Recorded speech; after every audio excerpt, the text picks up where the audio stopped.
Yeah, హృదయం అన్నిటికంటే మోసకరమైనది. The heart is deceitful all things, part 6. So క్లియర్గా మనకి ఇప్పటి వరకు ఒక క్లారిటీ వచ్చేసింది మన హార్ట్ మీద, మన హృదయం మీద. సో ఇక్కడ ఎవరు మనల్ని నాశనం చేయట్లేదు, ఎవరిని మనం బ్లేమ్ చేయాల్సిన అవసరం లేదు. సో మంచైనా మన హృదయం నుంచే పుడుతుంది, చెడైనా మన హృదయం నుంచే పుడుతుంది. మనం మంచి చేస్తే దేవుడు మన తల మీదికే ఆ మంచిని తీసుకొస్తాడు, చెడు చేస్తే ఆ చెడు కూడా మన తల మీదకే తీసుకొస్తాడు. సో మనం చేసే క్రియలను బట్టే మంచి వెనుకకు వస్తుంది, మనం చేసే క్రియలను బట్టే చెడైతే చెడు, చెడు చేస్తే చెడు వెనుకకు వస్తుంది, మంచి చేస్తే మంచి వెనుకకు వస్తుంది. అండ్ కీడు చేస్తే కీడు మనకు వస్తుంది. సో ఇవన్నీ కూడా మన హృదయం నుంచే మొదలవుతున్నాయి, మన హృదయంలో నుంచే మొదలవుతున్నాయని దేవుడు నిన్న బలంగా చెప్పాడు, మాట్లాడాడు. సో ఇక్కడ మన హృదయం నుంచే పుడుతున్నాయట ఇవన్నీ కూడా, చెడు కానీ మంచి కానీ. సో ఏవైతే పుడుతున్నాయో అవన్నీ మళ్ళీ మన తల మీదకే వస్తున్నాయి అని చెప్పాడు దేవుడు.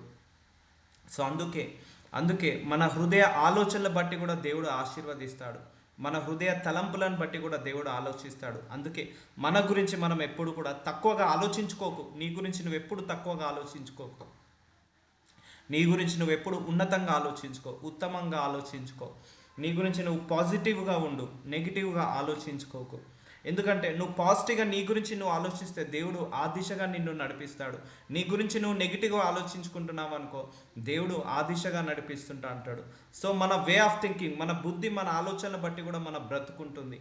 అందుకే మన హృదయం ఎప్పుడు కూడా క్లీన్గా పెట్టుకోవాలి, ఎలాంటి దుర్బుద్ధి రాకుండా, దురాశలు రాకుండా కాపాడుకోవాలి. ఎందుకంటే ఆ దుర్బుద్ధి మనసులో నుంచి పుడుతుంది కదా, అదే మనకు ఆగిపోతుంది, మన బ్లెస్సింగ్స్ని అదే ఆపివేస్తుంది.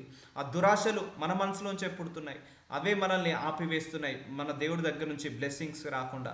సో మన హృదయమే ఇప్పటి వరకు మన అందరినీ కూడా మోసం చేసుకుంటూ ఇలా దేవుడికి దూరంగా చేస్తుంది. సో మన హృదయాన్ని చూస్తాడు దేవుడు, మన హృదయాన్ని క్లోజప్లో పెట్టి చూస్తాడు.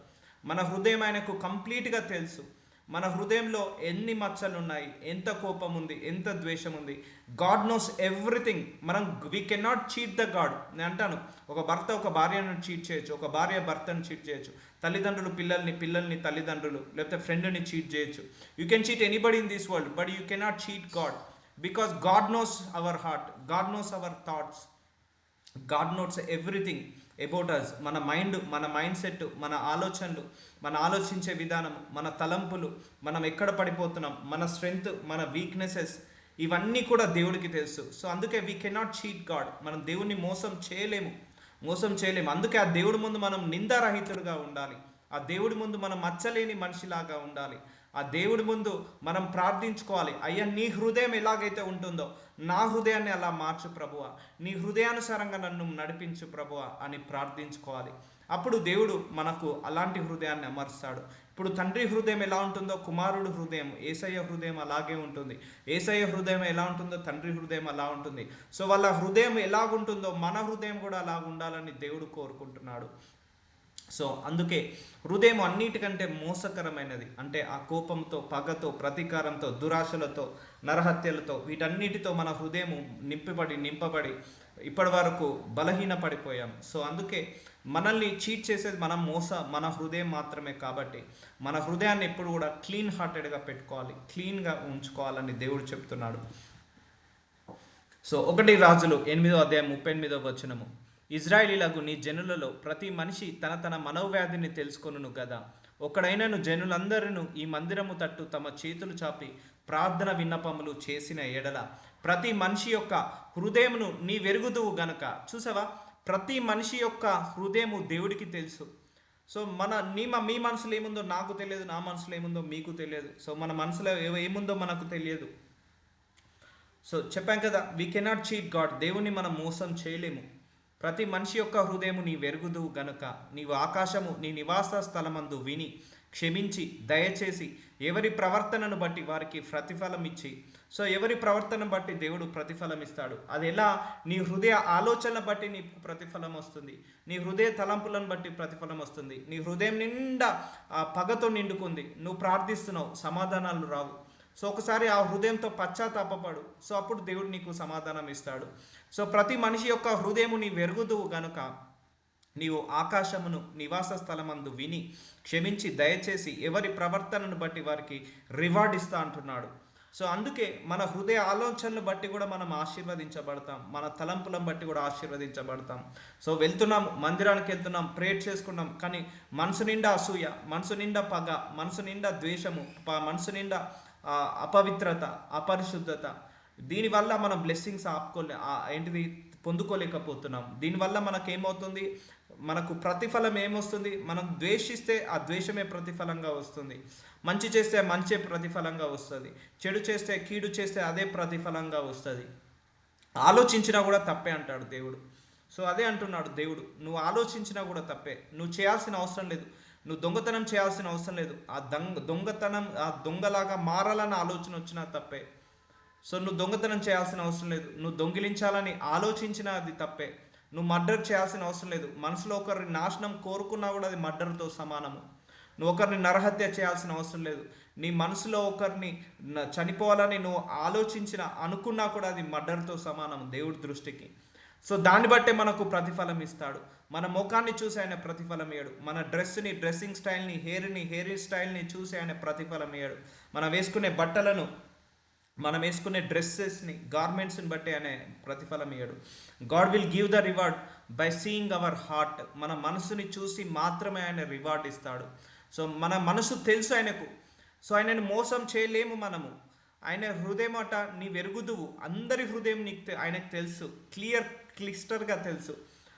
100%లో 99% మంచిగా ఉంది, ఒక 1% మన హృదయం కల్తీ అయింది, అది కూడా దేవుడికి తెలిసిపోతుంది. సో అందుకే ప్రార్థించుకున్నప్పుడే అవన్నీ పోతుంటాయి. ఇవన్నీ హృదయం నుంచే పుడుతున్నాయి. ఆ కోపము హృదయం నుంచే, కీడు హృదయం నుంచే, ఆ దొంగతనము చేయాలన్న ఆలోచన హృదయం నుంచే, ఆ మంచితనము హృదయం నుంచే, ఆ చెడుతనము హృదయం నుంచే, ఇవన్నీ కూడా హృదయం నుంచే పుడుతున్నాయి. సో నీ పుట్టినప్పుడు ఆయనకు తెలిసిపోతుంది, నువ్వు హృదయంలో ఏం ఆలోచిస్తున్నావో ఆయనకు తెలిసిపోతుంది. ఆన్ ది స్పాట్ దేవుడికి తెలిసిపోతుంది మనం ఏ విషయంలో ఆలోచిస్తున్నాము, ఏ విషయంలో మనం తిట్టుకుంటున్నాము, ఎవరిని శపించుకుంటున్నాము, మనసులో ఎంత దురాశలు ఉన్నాయి, ఎంత దుర్బుద్ధులు ఉన్నాయి, మనసులో ఎంత చెడు ఉంది, ఎంత కీడుంది అనేది దేవుడికి తెలుసు. అందుకే ప్రతి మనిషి యొక్క హృదయము దేవుడికి తెలుసట. కాబట్టి మనము దేవుడి ముందు నిందారహితుడుగా ఉండాలి. దేవుడి ముందు మనం మచ్చలేని మనిషిలాగా, మచ్చలేని ఆత్మలాగా, మచ్చలేని హృదయంలాగా ఉండాలి. అవును, ఈ భూలోకంలో అలా బ్రతకడం కష్టము. ప్రార్థించుకుంటే దేవుడు మెల్లిమెల్లిగా ఆ శక్తిని, ఆ సామర్థ్యాలను ఇస్తాడు. అందుకే clean my heart, clean my thought, clean my mind, clean my presence, clean my soul, clean my body అని ప్రార్థించుకోవాలి. అయ్యా, నా హృదయంలో నీ ప్రేమను పెట్టండి, నా హృదయంలో నీ ప్రశాంతతను పెట్టండి, నా హృదయము క్షమించే హృదయంగా దయచేయండి, నా హృదయంలో మనస్సుని పెట్టండి, మనస్సాక్షిని పెట్టండి, నీతిని పెట్టండి, సత్యాన్ని పెట్టండి, నిజాయితీని పెట్టండి, వాక్యాన్ని పెట్టండి. నీ హిమము కంటే తెల్లగా నన్ను మార్చయ్యా, ఇస్సోపుతో నన్ను కడుగు అయ్యా. ఎందుకంటే రేపు పరలోకానికి తీసుకెళ్లేది మనం కొనుక్కున్న బంగారము కాదు, మనం కొనుక్కున్న పట్టు చీరలు కాదు, మనం కొనుక్కున్న ఈ ధనము ఐశ్వర్యము కాదు. పరలోకానికి తీసుకెళ్లేది మన హృదయము. శుద్ధ హృదయములు మాత్రమే దేవుని సన్నిధిలో నిలబడతారు. శుద్ధ హృదయాలు మాత్రమే దేవుడి ముందు నిలబడతారు, దేవుణ్ణి చూడగలుగుతారు అని వాక్యం చెప్పాడు దేవుడు. సో అందుకే ఆ శుద్ధ హృదయం గురించి ప్రార్థించాలి. ఆ శుద్ధ హృదయమే దేవుడితో సహవాసాన్ని పెంచుతుంది. సో మనకున్న ప్రాపర్టీస్ మన దేవుడితో సహవాసం పెంచలేవు, మన హృదయమే దేవుడితో సహవాసం చేస్తుంది. హృదయం నిండా కల్తీ ఉన్నదనుకో, నువ్వు దేవుడికి దగ్గరగా కాలేవు. సో హృదయంలో కల్మషం లేదు, హృదయంలో జ్ఞానం ఉంది, హృదయంలో వివేకం ఉంది, హృదయంలో వాక్యం ఉంది, అప్పుడే నువ్వు దేవుడికి దగ్గరగా కాగలుగుతావు. సో హృదయం నిండా నింపుకున్నాము ఆ లోకాక్షలు, ధనాపేక్షతో, లేకపోతే నరహత్య, వ్యభిచారంతో, లేకపోతే దురాశలతో, దుర్బుద్ధులతో హృదయమంతా నింపుకున్నావు. సో ఆ హృదయము దేవుణ్ణి వెతకలేదు, ఆ హృదయము దేవుణ్ణి చూడలేదు, ఆ హృదయము పరలోకానికి వెళ్ళలేదు. ఇప్పుడు అర్థమవుతుందా? ఇప్పటి వరకు మనల్ని మోసం చేసేది ఏంటిది? మన హృదయము మాత్రమే. ఒకరికి చేయాలన్న ఆలోచన మన హృదయం నుంచే పుడుతుంది, కాబట్టి ఆ ఆలోచన రాకుండా ఆపివేయాలి. ఒకరిని నరహత్య చేయాలన్నా కూడా ఆలోచన హృదయం నుంచే పుడుతుంది, కాబట్టి ఆ ఆలోచన రాకుండా చేయాలి. దురాశ, దుర్నీతి, దుర్బుద్ధి ఇవన్నీ మనసులో నుంచే పుడతాయి, అవన్నీ రాకుండా ఆపివేసేయాలి. సో మనుషులకు తెలియకపోవచ్చు మనం ఏం ఆలోచిస్తున్నాము, సో దేవుడికి తెలుసు. సో మనకు మనుషులు ప్రతిఫలం ఇవ్వరు, దేవుడే ప్రతిఫలం ఇస్తాడు. అందుకే దేవుడి ముందు ఆ హృదయము శుద్ధ హృదయంగా ఉండాలి, పరిశుద్ధమైన హృదయంగా ఉండాలని వాక్యం సెలవిస్తున్నాడు. ఎవరి ప్రవర్తనను బట్టి వారికి ప్రతిఫలం ఇచ్చి డెఫినెట్లీ విల్ గెట్. నీతికి నీతి ప్రతిఫలం ఉంటుంది, పరిశుద్ధంగా ఉన్న వాళ్ళకు పరిశుద్ధమైన ప్రతిఫలం ఉంటుంది, కీడు చేసే వాళ్ళకు కీడు తగ్గట్టుగా ప్రతిఫలము, మేలు చేసే వాళ్ళకు మేలు తగ్గట్టుగా ప్రతిఫలము. So God can reward based on our work, based on our thoughts, based on our heart. మన హృదయ తలంపులు, ఆలోచనలు, మన చేతి పనులను బట్టి ఆయన ఆశీర్వదిస్తాడు. సో అందుకే చూద్దాము. 1 రాజులు 8:40 మా పితరులకు నీవు దయచేసిన దేశమందు జనములు బ్రతుకు దినములన్నింటను వారు నీ అందు భయభక్తులు కలిగి ఉండినట్లు చేయము. నరపుత్రులందరి హృదయములను నీవు మాత్రమే తెలుసుకొని ఉన్నావు. చూసారా, భయభక్తులు కలిగి ఉండుట చేయము. దేవుడు ఇస్తేనే, ఈ గిఫ్ట్స్ అన్ని దేవుడు ఇస్తేనే. నీ దేవుడు అంటే భయభక్తులు ఉండాలంటే అంత ఈజీగా రాదండి. అది నువ్వు ప్రార్థించుకుంటేనే దేవుడు అంటే భయభక్తులు ఉండగలుగుతుంది. నువ్వు పూర్ణ మనసుతో పూర్ణ హృదయంతో దేవుణ్ణి వెంబడించాలి అని ప్రార్థించుకుంటేనే అది వస్తుంది. ప్రేమించాలంటే అది ప్రార్థించుకుంటేనే వస్తుంది. సో ఎప్పుడైతే ఇవి ప్రార్థించుకుంటామో, దేవుడు అంటే భయభక్తులు ఉండడం, పూర్ణ మనసుతో ఆయనను ప్రేమించడం, పూర్ణ మనసుతో ఆయనను వెంబడించడం, పూర్ణ మనసుతో ఆయనను ఆరాధించడం, ఇవన్నీ ప్రార్థించుకున్నప్పుడే వస్తాయి. సో ఇక్కడ నరపుత్రులందరి హృదయములను నీవు మాత్రమే, you only knows our heart. నరపుత్రులందరి హృదయములను దేవుడికి మాత్రమే తెలుసు, మనుషులకు తెలియదు. సో ఇప్పుడు మన మనసులో ఏముందో, ఎవరి మనసులో ఏముందో ఎవరు చెప్పలేం. భార్య మనసులో ఏముందో భర్తకు తెలియదు, భర్త మనసులో ఏముందో భార్యకు తెలియదు, పిల్లల మనసులో ఏముందో తల్లిదండ్రులకు తెలియదు, తల్లిదండ్రుల మనసులో పిల్లలకి ఏముందో తెలియదు, మేనేజర్ మనసులో వాళ్ళ సబార్డినేట్స్కి ఏముందో తెలియదు, వాళ్ళ మనసులో వీళ్ళ మనసులో ఎవరి మనసులో ఏముందో మనకు తెలియదు. కానీ మన మనసులో ఏది ఉందనేది ఆయనకు క్లియర్గా తెలుసు. ఆయనకు కంప్లీట్గా తెలుసు. నీ ఆలోచనలు కూడా ఆయనకు తెలుసు, నీ తలంపులు కూడా తెలుసు. నువ్వు మోసం చేయలేవు ఆయనను, దేవుణ్ణి. సో హృదయములను నీవు మాత్రమే తెలుసుకొని ఉన్నావు. కంప్లీట్గా తెలుసు మనకు, మనం ఎక్కడ పడిపోతున్నాం, ఎక్కడ విడిపోతున్నాము, దేవుడి గురించి ఎంతగా ప్రేమ ఉంది, ఆయనను ఎంతగా ద్వేషించుకుంటున్నావు, కష్టం వచ్చినప్పుడు నువ్వు దేవుణ్ణి ఎలా హ్యాండిల్ చేస్తున్నావు, ఎలా గుర్తుపెట్టుకుంటున్నావు, ఆయన తిడుతున్నావా, సనుగుతున్నావా, గునుగుతున్నావా, ఇవన్నీ కూడా దేవుడికి తెలుసు. ప్రతి ఆలోచన, ప్రతి తలంపు ఆయనకు తెలుసు, క్రిస్టల్గా తెలుసు. మన హృదయాలన్నిటికి కూడా ఆయనకు యాక్సెస్ ఉన్నాయి, మనందరి హృదయాలకు ఆయనకు యాక్సెస్ ఉన్నాయి. కాబట్టి నీవు మాత్రమే తెలుసుకొని ఉన్నావు. సో అందుకే ఇప్పటి నుంచి ఏమైనా అన్క్లీన్నెస్ థాట్స్ వచ్చినా, చెడు తలంపులు వచ్చినా, పాపపు తలంపులు వచ్చినా, లేకపోతే దుర్బుద్ధి, దురాశ వచ్చిన, అవినీతిపరమైన, అపవిత్రమైన, అపరిశుద్ధమైన తలంపులు వచ్చిన, ఆలోచనలు వచ్చిన, ఇమ్మీడియట్గా బ్లాక్ చేయండి. ప్రేర్ చేసి థ్యాంక్ యూ జీసస్ అనండి. ఏసు రక్తమే జయము జయము అనండి. ఈ ఆలోచన, నాకు ఈ దుర్బుద్ధి అనే ఆలోచన ఏసు నామంలో అది వెళ్ళిపోవును గాక. ఏసు నామంలో నా తలంపులన్నీ క్లీన్ అవును గాక. ఏసు నామంలో దురాశ వెళ్ళిపోవును గాక. వస్తుంటాయి, మన మానవ శరీరంలో ఉన్నాం. అపవాది కూడా మన ఆలోచనల నుంచే యాక్టివేట్ అవుతాడు. మీకు తెలుసో తెలియదో, అపవాది మన థాట్స్ నుంచే యాక్టివేట్ అవుతాడు. ఆ రోజు అవ్వని అలాగే ట్రాప్ చేశాడు. ఈ దేవుడు తినొద్దన్నాడా? ఎందుకు తినొద్దన్నాడు? ఏం కాదు, తినొచ్చు, తింటే మీరు బ్రతుకుతారు, మీరు గొప్ప వాళ్ళు అవుతారు. సో అలా ఆలోచన శక్తి మారుస్తాడు అపవాది ఎప్పుడైనా కూడా. సో నువ్వు నీతిగా ఉంటున్నావు, ఏ నీతిగా ఉంటే ఏమొస్తుంది? అవినీతిగా మారు. ధనాపేక్ష లేకుండా ఉంటున్నావు, సో వద్దు, అది వద్దు, అది అలా ఉంటే నువ్వు ఆశీర్వదించబడలేవు. సో నువ్వు అపరిశుద్ధంగా ఉండు. సో ఇలా తలంపుల ద్వారా అపవాది యాక్టివేట్ అవుతుంటాడు. అప్పుడు ప్రేర్ చేసుకోవాలి, I rebuke that thought, I rejected that thought. నా మనసులో ఈ థాట్ వస్తుంది, ఇది ఏసునామంలో కొట్టివేయబడును గాక, ఏసునామంలో మాయమవును గాక అని ప్రార్థించాలి. ఎందుకంటే మన హృదయాన్ని కరెక్ట్ చేయడానికి వస్తాడు, మన ఆలోచనలను కరెక్ట్ చేయడానికి వస్తాడు అపవాది. అందుకే keep your heart holy, keep your heart healthy, keep your heart righteousness, holiness, faith, అవన్నిటితో నింపుకోవాలి. సో నీకు దేవుడి మీద అపనమ్మకం వస్తుంది, అది నీ హృదయం నుంచే మొదలవుతుంది. అవిశ్వాసం వస్తుంది, అది హృదయం నుంచే మొదలవుతుంది. అందుకే నరపుత్రుల అందరి హృదయంలను నీవు మాత్రమే తెలుసుకొని ఉన్నావు. సో చూడండి, ఇది మాత్రం ఎవ్వరు మర్చిపోవద్దు. సో మనము ఎవరి మనసులో ఎవరుందో మనం చెప్పలేము, కానీ మనకు ప్రతిఫలం ఇచ్చేది దేవుడే, మనల్ని ఆశీర్వదించేది దేవుడే, ఆదుకునేది ఆయన్నే, సహాయం చేసేది ఆయన్నే. ఆయన ఆదుకోవాలన్నా, సహాయం చేయాలన్నా, మన ప్రార్థనలకు జవాబులు రావాలన్నా మన హృదయాన్ని చూసే ఆయన ఇస్తాడు. సో ఇక్కడ ఎవరు మిస్టేక్ లేదు, ఎవరిని బ్లేమ్ చేయాల్సిన అవసరం లేదు. మన హృదయం తగ్గట్టే మనకు ఆ రెస్పాండ్ వస్తుంటుంది. కాబట్టి don't blame anyone. So blaming game మాత్రం ఆడొద్దు ఎవరు కూడా. సో నరపుత్రుల హృదయాలు అన్నీ కూడా ఆయనకు తెలుసు, కాబట్టి దాన్ని బట్టే ప్రతిఫలం ఇస్తున్నాడు. సో 1 రాజులు 11:13 అతని 700 మంది రాజకుమార్తెలైన భార్యలను 300 మంది ఉపపత్నులను కలిగి ఉండగా అతని భార్యలు అతని హృదయమును త్రిప్పివేసిరి.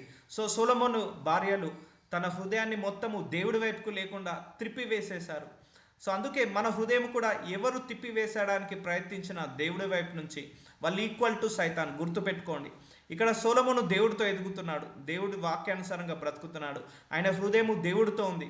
కానీ తను పెళ్లి చేసుకున్న భార్యలు ఎవరైతే ఉన్నారో వాళ్ళందరూ కూడా దేవుడికి వ్యతిరేకంగా తిప్పారు వాళ్ళందరూ. సో వాళ్ళందరూ ఎవరు? అపవాదితో సమానం. నీ హృదయం ఎప్పుడైతే దేవుడి వైపు తిప్పబడుతుంటుందో, ఎవరి ద్వారా తిప్పబడుతుందో ఒకటే గుర్తుపెట్టుకోండి, వాళ్ళ లోపల అపవాది యాక్టివేట్ అవుతున్నట్టు, అపవాది ద్వారా నీకు ట్రాన్స్ఫర్మేషన్ అవుతున్నావు అన్నట్టు, అదొకటి గుర్తుపెట్టుకోవాలి. సో నీ హృదయం always be turn to God only. నీ హృదయం దేవుడి వైపుకే తిప్పి ఉండాలి. నీ ప్రార్థనకు జవాబు వచ్చినా నీ హృదయం దేవుడి వైపే ఉండాలి. అండ్ ప్రార్థనకు జవాబు రాకపోయినా దేవుడి వైపే ఉండాలి. ఆశీర్వదించబడకపోయినా నువ్వు దేవుడి వైపుకే తిరగాలి.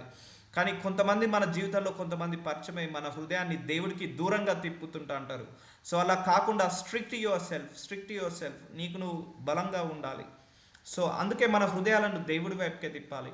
సో నీ హృదయం తిప్పబడేది కూడా దేవుడి నుంచి దూరం చేసేది ఇప్పుడు ఏంటిది? వాక్యము. అంటే నీ హృదయమే నిన్ను దేవుడి నుంచి దూరం అయ్యేలాగా చేస్తుంది. ఇప్పుడు అర్థమవుతుందా? నీ హృదయం ఎంత దగ్గరగా దేవుడికి ఉంటుందో, అంత దగ్గరగా నీ హృదయంలో ఎంతగా వాక్యం ఉంటుందో, ఎంతగా నీతి పరిశుద్ధతగా ఉంటుందో, అంత తొందరగా నువ్వు దేవుడి దగ్గరికి వెళ్ళగలుగుతావు. సో సొలొమోను వృద్ధుడైనప్పుడు అతని భార్యలు అతని హృదయంను ఇతర దేవతల తట్టు తిప్పగా, అతని తండ్రి అయిన దావీదు హృదయం వలె అతని హృదయము దేవుడైన యెహోవా యెడల యథార్థము కాకపోయేను. సో సొలొమోను వృద్ధుడయ్యే వారికి ఆయన భార్యలందరూ కూడా ఈ దేవుడి వైపు నుంచి మనసు తిప్పేశారు, హృదయం లేకుండా, ఈ దేవుడి మీద హృదయం లేకుండా చేసేశారు. సో అది కరెక్ట్ కాదు. సో నీ హృదయాన్ని ఎవరైనా కూడా నీ హృదయాన్ని దేవుడికి దూరంగా చేసేయడానికి ఎవరు ప్రయత్నించినా వాళ్ళ నుంచి దూరంగా ఉండాల్సిందే బెటరు. సో తండ్రి అయిన దావీదు హృదయం వలె అతని హృదయము దేవుడైన యెహోవా యెడల యథార్థము కాకపోయేను. చూసారా, దావీదు హృదయం దేవుడి ముందు యథార్థంగా ఉంది, దేవుడి చిత్తానుసారంగా నడిచింది. దావీదు హృదయం దేవుడి హృదయం ఒకటే. అందుకే దావీదును దేవుడు అంటాడు, దావీదు నువ్వు నా హృదయానుసారుడివి అంటాడు. దావీదు నువ్వు నా మనస్సు సారుడివి, నా చిత్తానుసారంగా నడిచావంటాడు దేవుడు. అందుకే తండ్రి అయిన దావీదు వలె హృదయము సొలొమోనుది కాలేకపోయింది. సో యథార్థ హృదయము. ఆ ప్రకారంగా సొలొమోను యెహోవా దృష్టికి చెడు నడత నడిచి తన తండ్రి అయిన దావీదు అనుసరించినట్లు యథార్థ హృదయముతో. చూసారా, హృదయంలో ఒకటి ఏంటిది? జ్ఞాన హృదయము, వివేక హృదయము, యథార్థ హృదయము అంటే హంబుల్ హార్ట్, కైండ్ హార్ట్. యెహోవాను అనుసరింపలేదు. సో మంచి హృదయంతో సొలొమోను అనుసరించలేకపోయాడు, కానీ దావీదు అనుసరించాడు. సో ఆ హృదయము మనం కావాలని కోరుకోవాలి. దావీదు ఏ హృదయం అయితే కలిగి ఉన్నాడో, ఏ హృదయానుసారంగా అయితే నడిచాడో, అదే హృదయానుసారంగా మనము నడవాలని కోరుకోవాలి. సో సొలొమోన్ మాత్రం యెహోవా దృష్టికి చెడు నడత నడిచాడు. ఎందుకు? వాళ్ళ భార్యలే ఆ మనసులో ఉన్న దేవుడి మీద ప్రేమను, ఇష్టాన్ని తీసేసి వేరే వాళ్ళ వైపు తిప్పివేసేశారు, దేవుడికి వ్యతిరేకంగా చేశారు. సో ఇవన్నీ ఎక్కడి నుంచి మొదలవుతున్నాయి? హృదయం నుంచే. అందుకే దేవుడు ఏమన్నాడు? నీ పూర్ణ మనసుతో, పూర్ణ హృదయంతో నన్ను ప్రేమించు, నన్ను ఇష్టపడు, నన్ను ఆరాధించు, నన్ను స్తుతించు అని అన్నాడు దేవుడు. సో ఆ కమాండ్మెంట్ని మనము మిస్ కావద్దు ఎప్పుడైనా కూడా. సో మనం చాలా హృదయాలు ఉన్నాయన్నాం. గర్వంతో నిండుకున్న హృదయము, అహంకారంతో నిండుకున్న హృదయము, అండ్ ప్రేమతో నిండుకున్న హృదయము, క్షమాపణతో నిండుకున్న హృదయము, యథార్థ హృదయము, వివేకం గల హృదయము, జ్ఞానం గల హృదయము, కీడు హృదయం, చెడు హృదయం, అండ్ మచ్చలేని హృదయం. ఇవన్నీ కూడా హృదయంలో రకాలు. ఇవన్నీ ఎక్కడి నుంచి మొదలవుతున్నాయి? మన హార్ట్ నుంచే మొదలవుతున్నాయి.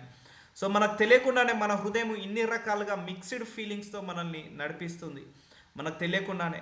కానీ ఎలా నడిపిస్తుంది? దేవుడికి ఆపోజిట్ డైరెక్షన్లో నడిపిస్తుంది మన హృదయం. ఇన్ని సంవత్సరాలుగా కోపం వస్తుంది, అండ్ అసూయ వస్తుంది, ద్వేషం వస్తుంది, పగ పెట్టుకుంటున్నాం, ప్రతీకారం పెట్టుకుంటున్నాం.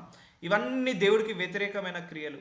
ఇవన్నీ నడిపించేది ఏంటిది? మన హృదయము. సో ఇప్పుడు దేవుడికి ఆపోజిట్ డైరెక్షన్లో మన హృదయాన్ని నడిపించి అపవాదికి అనుకూలంగా నడిపిస్తుంది ఈ హృదయము. సో ఒకటి గుర్తుపెట్టుకోండి. సో ఎవరి హృదయంలో అసూయ ఉంటుందో, ద్వేషం ఉంటుందో, పగ, ప్రతీకారం గుణాలు ఉంటాయో అవందరూ కూడా అపవాది చేత శోధించబడుతున్నారు, అపవాది చేత నడిపించబడుతున్నారు. సో దాని నుంచి డెలివరెన్స్ కావాలి. అందుకే ఆ హార్ట్ని మనము ప్రేర్ చేసుకోవాలి. టైం పడుతుంది, ఓవర్ నైట్లో ఏది రాదు. 1 year పట్టచ్చు, 2 years పట్టచ్చు, 3 years పట్టచ్చు, 5 years పట్టచ్చు. కంటిన్యూస్గా కాన్స్టెంట్గా ప్రేర్ చేసుకోవాలి. మళ్ళీ తలంపులు వచ్చినప్పుడు బ్లాక్ చేసుకోవాలి. ఆలోచనలు, నెగిటివ్ మైండ్ సెట్ పీపుల్ కొంతమంది పరిచయం అవుతారు, ప్రతిదీ భయపెట్టిస్తూ అంటారు, ప్రతిదీ నెగిటివ్గా చెప్తుంటా అంటారు. సో అలాంటి థాట్స్ వచ్చినప్పుడు బ్లాక్ చేసుకోవాలి. సో బ్లాక్ చేసుకొని మనల్ని మనం శుద్ధి చేసుకోవాలి. ప్రజెన్స్ ఉండాలి దేవుడు ప్రజెన్స్తో. So it's a not a easy task. నేను చెప్తున్నా కదా, this is not at all easy task, it's a toughest task. ఎందుకంటే మన జాగలో మనం నడుస్తుంటే అపవాది మనల్ని నడవనీయడు, మన హృదయాన్ని మోసపరిచేలాగా చేస్తుంటా అంటాడు. అందరూ బీపీ, షుగర్, థైరాయిడ్, కొలెస్ట్రాల్ ఇవే నిజమైన రోగాలు అనుకుంటారు, కానీ సో హృదయం మోసకరమైనది, అతి ఘోరమైన వ్యాధికరమైనదని వాక్యం చెప్పింది. ఆ వ్యాధే ఈ అసూయ, ద్వేషము, పగ, ప్రతీకారము, కామము, క్రోధము, ద్వేషము, ఇవన్నీ కూడా వ్యాధితో సమానము. దీనికి ఎక్కడ మెడిసిన్ ఉండదు, ఓన్లీ జీసస్ క్రైస్టే. ప్రేయర్ ఒకటే medicine. Doctor is Jesus Christ only. Holy spirit గాడే ఆ మెడిసిన్. అది ప్రేర్ చేసుకున్నప్పుడే మనము డెలివరెన్స్ పొందుకోవాలి. అందుకే మనకు సిక్నెస్ వచ్చినప్పుడు, తలనొప్పి వచ్చినప్పుడు, కడుపు నొప్పి వచ్చినప్పుడు మనము హీలింగ్ ప్రేయర్ ఎలాగైతే చేసుకుంటామో మన హార్ట్కి కూడా హీలింగ్ ప్రేయర్ చేసుకోవాలి, మన హార్ట్కి కూడా డెలివరెన్స్ ప్రేయర్ చేసుకోవాలి. It's a deeper level of revolution. ఇది లోతైన మర్మం, ఇది లోతైన మర్మం. ఇది ఒక కీ మీ అందరికీ కూడా దేవుడు బయలుపరుస్తున్నాడు. ఇది ఒక తాళం చెవి లాంటిది, మన ఆశీర్వాదాలను బ్లాక్ చేసేది. సో అందుకే release our heart from every negative thinking, release our heart from every negative thinking, hatred, envying, lust, వీటన్నిటి నుంచి విడుదల పొందుకోవాలని ప్రేర్ చేసుకోవాలి. 1 రాజులు 15:3 అతడు తన తండ్రి పూర్వము అనుసరించిన పాపపు మార్గం అన్నింటిలో నడిచాను. తన పితరుడైన దావీదు హృదయము తన దేవుడైన యెహోవా ఎడల యథార్థంగా ఉన్నట్లు అతని హృదయము యథార్థంగా ఉండలేదు. సో ఇదేంటిది? యథార్థ హృదయం. దేవుడు ఈ హృదయాన్ని కోరుకుంటున్నాడు. దావీదుకి అలాంటి హృదయం కలిగి ఉన్నాడు, కానీ సొలొమోన్కి అలాంటి హృదయం కలిగి ఉండలేడు. కానీ దేవుడు ఏమని కోరుకుంటున్నాడు? యథార్థ హృదయము, జ్ఞాన హృదయము, వివేకం కలిగిన హృదయము. ఈ హృదయంలో రకాలు ఇవన్నీ ప్రార్థించుకున్నప్పుడే అది వస్తుంటుంది. సో దేవుణ్ణి బ్లైండ్గా నమ్మేవాడు దావీదు, అండ్ దేవుణ్ణి అనుసరించేవాడు, దేవుణ్ణి మాత్రమే అనుసరించేవాడు. సో అలాంటి హృదయం కావాలని ప్రేర్ చేసుకోవాలి. 1 రాజులు 18:37 యెహోవా నా ప్రార్థన ఆలకించుము, యెహోవా వైపున నీవే దేవుడవై ఉన్నావనియు, నీవు వారి హృదయములను నీ తట్టుకు తిరగజేయుదువనియు. చూసారా, మన హృదయము దేవుడి వైపుకు తిరగాలంటే ప్రార్థన చేసుకోవాలి. అంత ఈజీగా తిరగదండి. నీ హృదయంలో దేవుణ్ణి ప్రేమించాలన్నా, నీ హృదయంలో దేవుడు అంటే భయభక్తులు ఉండాలన్నా, నీ హృదయంలో నీతి ఉండాలన్నా, పరిశుద్ధత ఉండాలన్నా, పవిత్రత ఉండాలన్నా, నీ హృదయంలో క్లీన్నెస్ ఉండాలన్నా, శుద్ధ హృదయం కావాలన్నా, ఇవన్నీ కూడా నువ్వు దేవుడి వైపుకు తిరగాలంటే ప్రార్థన ఆలకించాలి, ప్రార్థన నువ్వు చేయాలి. చేసినప్పుడు అలాంటి హృదయం వస్తుంది. Otherwise you cannot get deliverance from your heart. నీ హార్ట్ నుంచి ఆ డెలివరెన్స్ పొందుకోలేవు నువ్వు. అందుకే ప్రేయర్ చేసుకోవాలి. I'm strongly recommending this prayer. Instead of asking job, instead of asking money, prosperity, properties, వీటన్నిటికంటే ముందు దీని గురించి ప్రార్థించుకోవాలి. అయ్యా నా హృదయం నీ వైపుకు తిరగాలి, పూర్ణ మనసుతో నిన్ను ప్రేమించాలి, నా మనసులో శుద్ధ హృదయాన్ని దయచేయండి, ఆ కల్తీ పైన హృదయాన్ని, కరప్టెడ్ అయిన హృదయాన్ని, పొల్యూట్ అయిన హృదయాన్ని తీసే ప్రభు. టైం పడుతుంది, 1 year పట్టచ్చు, 2 years పట్టచ్చు. బట్ ప్రేయర్ చేసుకుంటే యూ విల్ గెట్ డెలివరెన్స్. ఆ హృదయం పాపం చేసింది చాలా సందర్భాల్లో, హృదయంలో అందరినీ శపించుకుంది. సో నువ్వు ఇతరులను శపించినా కూడా అది నరహత్యతో సమానం. మనం అనుకుంటాము నేను కత్తి తీసుకొని ఎవరిని పొడవలేదు, నరహత్య చేయలేదని. కానీ నీ హృదయంలో ఒకరు చావాలని కోరుకున్నా కూడా అది నరహత్యతో సమానం. నీ హృదయంలో ఒకరు నాశనం కావాలని కోరుకున్నా కూడా అది నరహత్యతో సమానం. అవును, నేను ఈ పరాయి పురుషుణ్ణి, పరాయి స్త్రీని చూడట్లేదు, ముట్టట్లేదు, కానీ నీ హృదయంలో తలంపు వచ్చినా కూడా నువ్వు ఆ క్షణమే పాపం చేసినట్టు. సో నువ్వు చేయకున్నా పర్లేదు, ఆ క్షణమే చేసినట్టు. సో ఇవన్నీ కూడా నీ ఆలోచనలే నిన్ను మోసం చేస్తున్నాయి, నీ తలంపులే నిన్ను మోసం చేస్తున్నాయి. మన హృదయం లేదుంటుంది అదో నోటి ద్వారా వస్తుంది, మన హృదయం లేదుంటుంది అవే కోరికలు కలుగుతాయి, అవే ఆశలు పడుతుంటాయి. సో మన హృదయం కంట్రోల్లోకి మనం వెళ్ళిపోయాము ఎప్పుడో. మన హృదయ కంట్రోల్లో ఉన్నాం మన అందరం కూడా. ఆ కంట్రోల్ నుంచి డెవలప్ మనము మన హార్ట్ని కంట్రోల్ చేయాలి, కానీ మన హార్ట్ మనల్ని కంట్రోల్ చేయకూడదు. అందుకే హృదయం మోసకరమైనది. ఎప్పుడైనా కూడా రాంగ్ డైరెక్షన్లో వెళ్ళమంటుంది, రాంగ్ గైడెన్స్ ఇస్తుంటా అంటుంది. అందుకే నీ మైండ్ కాదు, నువ్వు ఆ హృదయాన్ని కంట్రోల్కి తీసుకొచ్చుకో. ఆ కోపం కంట్రోల్లోకి రావాలి, ఆ ద్వేషము కంట్రోల్లోకి రావాలి, ఆ మనశ్శాంతి కంట్రోల్లోకి రావాలి, ఆ పగ, ప్రతీకారము నీ కంట్రోల్లోకి రావాలి. కొంతమంది నేను కంట్రోల్ లేకపోయాను, కంట్రోల్ తప్పిపోయాను అంటారు. సో అలా కాకుండా, అన్కంట్రోల్ కాకుండా కంట్రోల్ మైండ్ సెట్తో ఉండాలి. సో నీ తట్టుకు తిరగజేయదు అని ఈ జనులు తెలియనట్లు నా ప్రార్థన అంగీకరించుము. చూసారా, మన హృదయాలు దేవుడి తట్టుకు తిరగాలంటే ప్రార్థించాలి, ఆ ప్రార్థనను అంగీకరించమని అడగాలి. ప్రార్థించుకుంటేనే మనకు అది వస్తుంది. శుద్ధ హృదయం గురించి ప్రార్థించుకోండి, వివేక హృదయం గురించి ప్రార్థించుకోండి, జ్ఞాన హృదయం గురించి, యథార్థ హృదయం గురించి ప్రార్థించుకోండి. ఇప్పుడు చాలామంది హృదయంలో కలవరం ఉంటుంది, చాలా హృదయంలో బాధ ఉంటుంది, చాలా హృదయంలో చింత ఉంటుంది, విచారణ ఉంటుంది, కోపం ఉంటుంది, క్రోధం ఉంటుంది, కామం ఉంటుంది, ద్వేషం ఉంటుంది, పగ ఉంటుంది, ప్రతీకారం ఉంటుంది. వీటన్నిటిని స్పెసిఫిక్ చేయాలి నువ్వు. స్పెసిఫిక్ చేసి వాటి నుంచి డెలివరెన్స్ పొందుకోవాలి. Lord, put your peace in my heart, put your presence in my heart, and put your holiness in my heart, put your righteousness in my heart, put your faith in my heart అని ఇలా ప్రార్థించుకున్నప్పుడు దేవుడు మెల్లిమెల్లిగా నీ హృదయంని చింపుతుంటాడు. Unforgiveness, క్షమించలేని హృదయం, అది కూడా చాలా danger. దానివల్ల బ్లెస్సింగ్స్ ఆగిపోతాయి, హెల్త్ ఇష్యూస్ ఎక్కువగా వస్తాయి. సో అన్ఫర్గివ్నెస్, నేను క్షమిస్తే వాడు బ్రతికిపోతాడు అనుకుంటాడు, కానీ క్షమిస్తే ఫస్ట్ బ్రతికేది మనమే. సో ఒకరిని క్షమించకపోతే మనకు ఏమవుతుంది, ఆ బ్లెస్సింగ్స్ బ్లాక్ అయిపోతాం, మనమే ఎదగలేము, అక్కడే ఉండిపోతాము, అనారోగ్య సమస్యలు వస్తాయి. సో క్షమించే హృదయం వల్ల మనము బాగుపడతాము, ఇతరులు కాదు. సో ఇవన్నీ చూస్తే ఎండ్ ఆఫ్ ది డే ఎప్పటి వరకు మనకు తెలియదు ఇంత గొప్ప మర్మం మనల్ని నాశనం చేస్తుందని.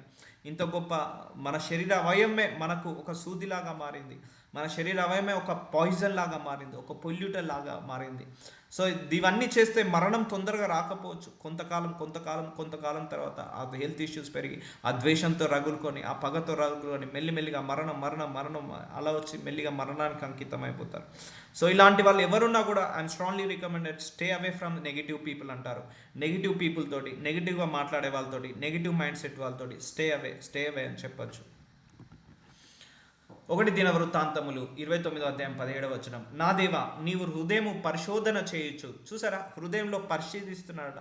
నీ హృదయంలో దేవుడి మీద ఎంత ప్రేమ ఉంది, ఎంత విశ్వాసం ఉంది, ఎంతగా నమ్ముతున్నావు దేవుణ్ణి, నువ్వు ఎంతగా ఆరాధిస్తున్నావు. నువ్వు టైంపాస్కి ఆయనను వెంబడిస్తున్నావా, డబ్బు కోసం వెంబడిస్తున్నావా, లేకపోతే నువ్వు పూర్ణ మనసుతో పూర్ణ హృదయంతో ఆయనను వెంబడిస్తున్నావా. సో దేవుడికి కావాల్సిన వాళ్ళు ఆయనను హోల్ హార్టెడ్గా వెంబడించే వాళ్ళు కావాలి. సో డబ్బు కోసమో, ఆశీర్వాదం కోసమో, బ్లెస్సింగ్ కోసమో వెంబడించే వాళ్ళు కాదు. అది కూడా పరిశీలిస్తున్నాడట దేవుడు.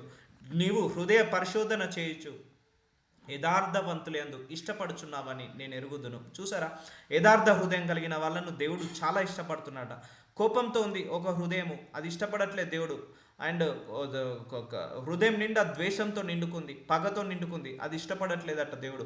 అంబుల్ హార్ట్, యథార్థ హృదయము ఎవరైతే ఉన్నారో వాళ్ళని ఇష్టపడుతున్నాడట. నేను ఎరుగుదును, నేనైతే యథార్థ హృదయము గలవాడనై ఉన్నవి మనపూర్వకంగా ఇచ్చి ఉన్నాను. ఇప్పుడు ఇక్కడ నుండి నీ జనులు నీకు మనపూర్వకంగా ఇచ్చుట చూచి సంతోషించుచున్నాను. సో చూసారా, యథార్థ హృదయాలు అంటే ఆయనకు చాలా ఇష్టమట. అలాంటి వాళ్ళను దేవుడు ఇష్టపడుతున్నాడట. సో అలాంటి హృదయం కావాలని ప్రేర్ చేసుకోవాలి. మనపూర్వకంగా ఇచ్చి ఉన్నాను. సో నువ్వు దేవుడికి ఏ చేసినా మనపూర్వకంగా చేయాలి. నువ్వు ఆఫరింగ్ తిట్టుకుంటూ ఆఫరింగ్ ఇస్తే అది దేవుడికి చెందదు. గులుక్కుంటా నువ్వు ఆ దశమ భాగాలు ఇస్తే దేవుడికి చెందదు. నువ్వు ఏది ఇచ్చినా హార్ట్ఫుల్గా చేయాలి. నువ్వు ఆరాధించిన దేవుణ్ణి హార్ట్ఫుల్గా ఆరాధించాలి. నువ్వు ప్రేమించిన దేవుణ్ణి హార్ట్ఫుల్గా ప్రేమించాలి. ఇష్టపడిన దేవుణ్ణి హార్ట్ఫుల్గా ఇష్టపడాలి.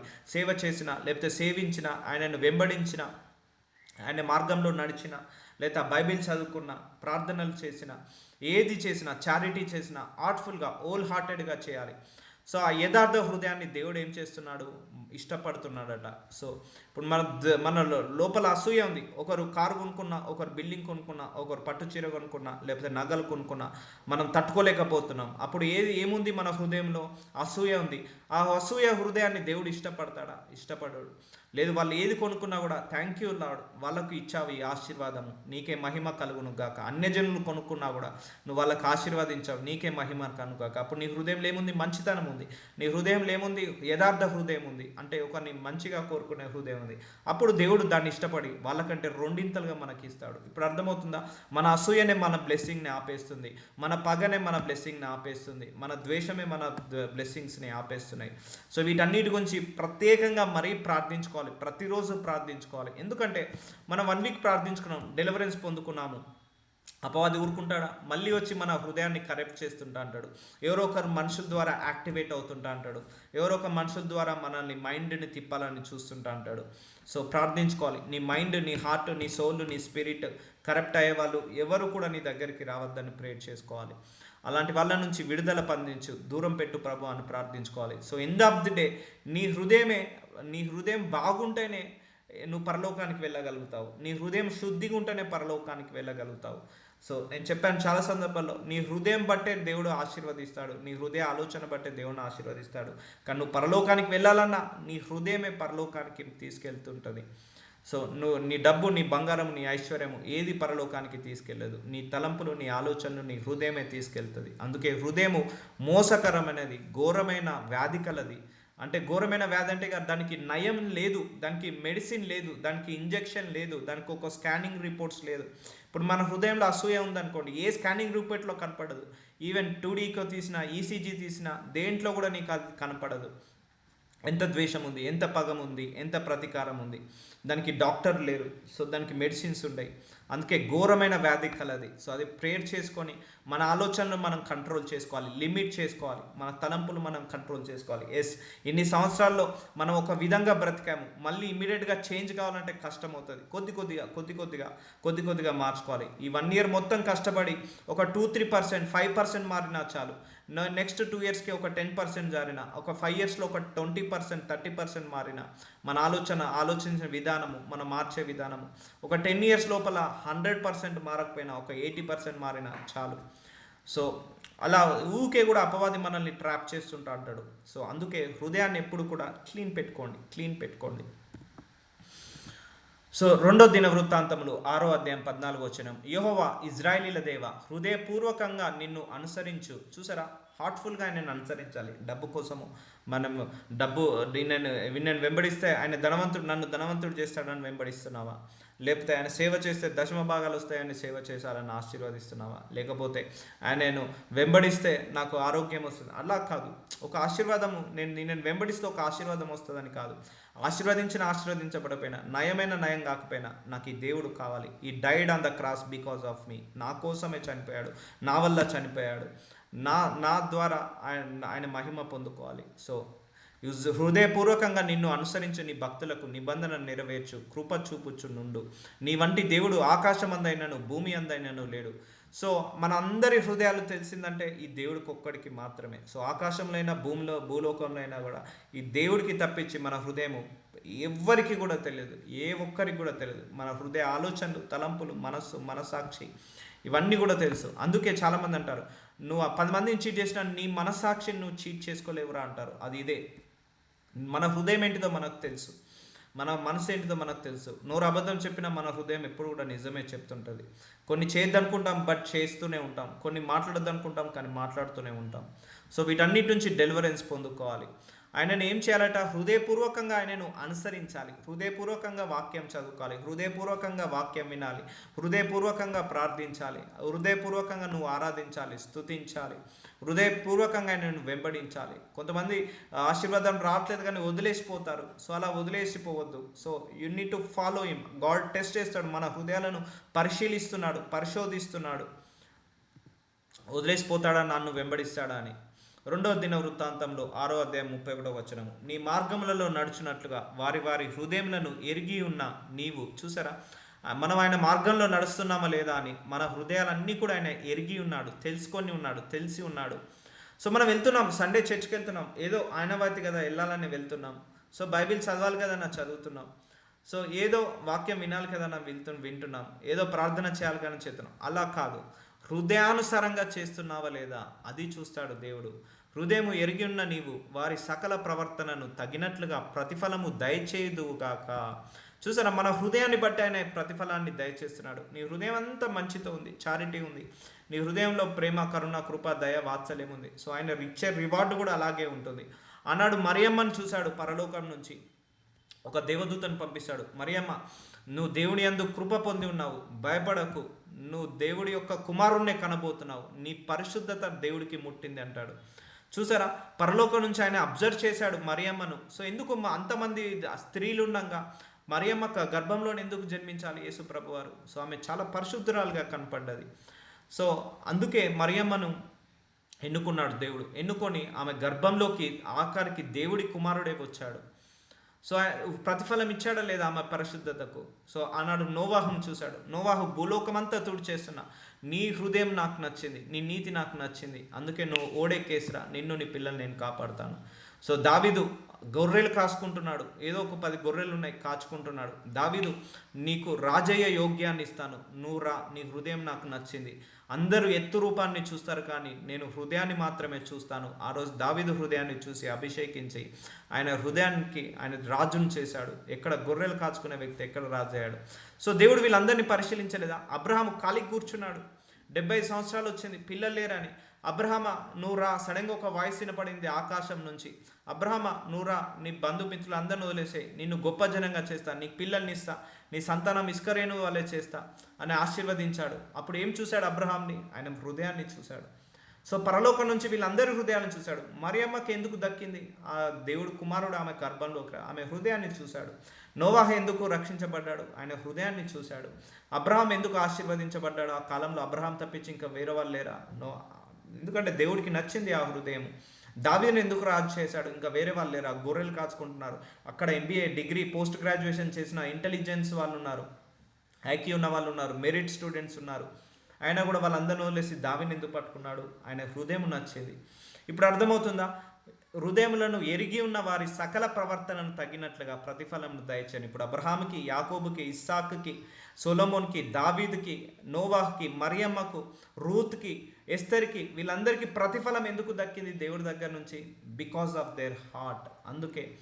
అందుకే వాళ్ళ హృదయాన్ని చూసి దేవుడు ఆశీర్వదించాడు. సో వాళ్ళ ప్రతిఫలము ఇచ్చాడా లేదా? నీవు వారికి సకల ప్రవర్తనను తగినట్టుగా, సో సకల ప్రవర్తన, నీతి తగ్గట్టు నీతి ప్రతిఫలం, పవిత్రత తగ్గట్టు పవిత్ర ప్రతిఫలం, పరిశుద్ధ తగ్గట్టుగా పరిశుద్ధమైన ప్రతిఫలము, అవినీతి తగ్గట్టుగా అవినీతి ప్రతిఫలము, అలాగే అసూయ తగ్గట్టుగా అసూయ ప్రతిఫలం. సౌలుకి అసూయ వచ్చేసింది, లాస్ట్కు తన కత్తితోటి తను చంపబడతాడు. సో దానికి తగ్గట్టుగా ఆయనకు ఆ ప్రతిఫలం. ద్వేషించాడు దావీదుని, అనాయింటెడ్ మ్యానే ద్వేషించాడు, అసూయ పెట్టుకున్నాడు, దాని తగ్గట్టుగా ప్రతిఫలం పొందుకున్నాడు. సో నాశనం అయిపోయాడు. సో ఇప్పుడు అర్థమవుతుందా? ఇప్పుడు సౌల్ని ఎవరు మోసం చేశారు? తన హృదయమే మోసం చేసింది, తన అసూయనే మోసం చేసింది, తన యొక్క ద్వేషమే, తన పగనే, ప్రతీకారమే ఆయనను మోసం చేసింది. దావీదుని ఎవరు కాపాడ్డారు? ఆయన యథార్థ హృదయమే కాపాడింది. మరియమ్మకు గర్భం వచ్చేలాగా, దేవకుమారుడు గర్భంలో వచ్చేలాగా ఎవరు చేశారు? ఆమె హృదయం, ఆమె పరిశుద్ధతనే వచ్చేసింది. సో ఇప్పుడు అర్థమైందా? ఎవరికి తగ్గట్టుగా ఆయన సకల ప్రవర్తన తగినట్లుగా ప్రతిఫలము దయచేస్తున్నాడు. నీవొక్కడవే మానవుల హృదయంలో నెరిగిన వాడవు కదా. చూసావా? You are only the God who knows the art of the fleshes. మనుషుల యొక్క హృదయాలను తెలిసిన వాడవు నువ్వు ఒక్కడవే. నీవు ఒక్కడవే మానవుల హృదయాలను నెరిగిన వాడవు కదా. అందుకే you cannot cheat God. Remember, we cannot cheat God. ఏదో మినిస్ట్రీ అయినా, కుటుంబమైనా, హస్బెండ్ అయినా, వైఫ్ అయినా, ఎవరినెవరిని చీట్ చేసినా కూడా మనం దేవుణ్ణి చీట్ చేయలేము. మనకు ప్రతిఫలం వచ్చేది ఆయన దగ్గర నుంచే. సో ఆయన ముందు యథార్థ హృదయం, ఆయన ముందు శుద్ధ హృదయం, ఆయన ముందు జ్ఞాన హృదయం, ఆయన ముందు వివేక హృదయం. సో వస్తుంటాయి తలంపులు, ప్రేర్ చేసుకొని జయించాలి. వస్తుంటాయి ఆలోచనలు, ప్రేర్ చేసుకొని జయించాలి. నువ్వు 100 రూపాయలు కొట్టేయాల్సిన అవసరం లేదు. వాడిని 100 రూపాయలు కొట్టేయాలన్న ఆలోచన వచ్చినా కూడా తప్పే అంటాడు దేవుడు. అర్థమవుతుందా? అంత క్లీన్గా, అంత ప్రొటెక్షన్గా ఉన్నది. ఎందుకంటే మానవ హృదయము ఎలా ఒక జూమ్లో పెట్టి చూస్తున్నాడు ఆయన, ఒక సీసీ కెమెరాలు పెట్టి క్లోజప్గా మానిటర్ చేస్తున్నాడట మన హృదయాలను. సో ఇలాంటి హృదయం కావాలని ప్రేర్ చేసుకున్నప్పుడు దేవుడు మనకు అలాంటి హృదయాన్ని ఇస్తాడు. So will continue tomorrow. Lord Jesus, thank you so much for your word of God my lord. ఇదిగో తండ్రి, వీ కెనాట్ చీట్ గాడ్ అనే వాక్యము మాకు బయలుపరిచావు తండ్రి. ఎస్ మై లార్డ్, మా హృదయ ఆలోచనలన్నీ కూడా మీరు మానిటర్ చేస్తున్నారు, మా హృదయాన్ని మానిటర్ చేస్తున్నారు. ఎవరిని తిడుతున్నాం, ఎవరిని శపిస్తున్నాం, ఎవరితో మాట్లాడుతున్నాం, ఎవరిని ద్వేషిస్తున్నాం, ఎవరి మీద పగబట్టుకొని ఉన్నాం, ఇవన్నీ కూడా మీరు మాకు చూపించారు తండ్రి. ఎస్, మీ ముందు మేము ఏది అబద్ధం అనేది ఉంటుంది ఆయన, మీ ముందు మేము ఏది కూడా దాచలేము తండ్రి. ఏది దాచినా దాగదు. మీకు స్పష్టంగా కనపడనిది ఏది ఉండదు నాయన. మీ కళ్ళకు ప్రతిదీ కూడా స్పష్టమే. ఈవెన్ మా హృదయంలో ఆలోచనలు, తలంపులు కూడా మీకు స్పష్టంగా కనపడుతున్నాయి తండ్రి. అలాంటి హృదయాన్ని డెలివరెన్స్ ఇవ్వమని ప్రార్థిస్తున్నాను. ఇప్పటి వరకు మా హృదయమే మమ్మల్ని మోసం చేసిందయ్యా. ఇప్పటి నుంచి మా హృదయాన్ని క్లీన్ చేయండి, మా హార్ట్ని క్లీన్ చేయండి, మా తలంపులను, మా ఆలోచనలను క్లీన్ చేయండి. ఆ మనసులో ఉన్న ఆ యొక్క దురాశలు, దుర్బుద్ధులు, పాపపు తలంపులు, చెడు తలంపులు, కీడు తలంపులు అన్నిటి నుంచి విడుదల పొందుకొని ఆ యథార్థ హృదయం మాకు ఇవ్వండి. నీతిగల హృదయాన్ని, పరిశుద్ధమైన పవిత్రమైన హృదయాన్ని మాకు దయచేయండి. యథార్థ హృదయాన్ని మాకు దయచేయండి. జ్ఞాన వివేకం గల హృదయాన్ని మాకు అందరికీ కూడా దయచేయమని నజరుడైన యేసు నామములో ప్రార్థిస్తున్నాను తండ్రి. ఆమెన్.